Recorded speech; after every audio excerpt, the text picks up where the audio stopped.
রংপুর মেডিকেলে মায়ের মরদেহ ফেরত দিতে ছেলেকে কান ধরিয়ে উঠবসের অভিযোগ উঠেছে চিকিৎসকদের বিরুদ্ধে। শনিবার রাতে সামাজিক যোগাযোগ মাধ্যমে একটি ভিডিও ছড়িয়ে পড়ার পর শুরু হয় সমালোচনা। জানা যায়, অসুস্থ হয়ে মেডিকেলে ভর্তি হন ৫৫ বছরের নুরুন নাহার বেগম। পরে চিকিৎসাধীন মারা যান তিনি। চিকিৎসায় অবহেলার অভিযোগ এনে চিকিৎসকদের সাথে স্বজনদের হাতাহাতি হয়।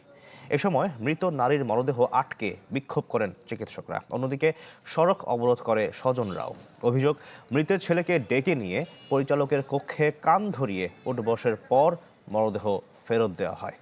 মেডিকেল কর্তৃপক্ষের দাবি, অযৌক্তিকভাবে হামলার শিকার চিকিৎসকরা।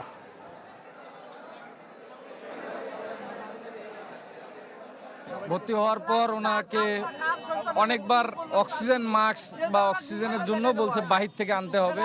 সারাদিন সারা রাস্তায় বাইরে বাইরে বসে থাকি, এই এখন আসতেছে, এই ছাড়তেছে, এই লাশ দিচ্ছে। কোনো ডাক্তারই কিন্তু আসলে কখনোই চায় না যে রোগী অবহেলা মারা যাক, এবং সেখানেও সেটা চায় না।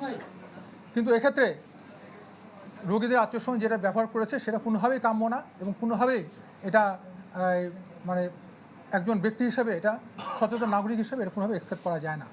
কি বুঝলেন ভাই? অনলি যেটা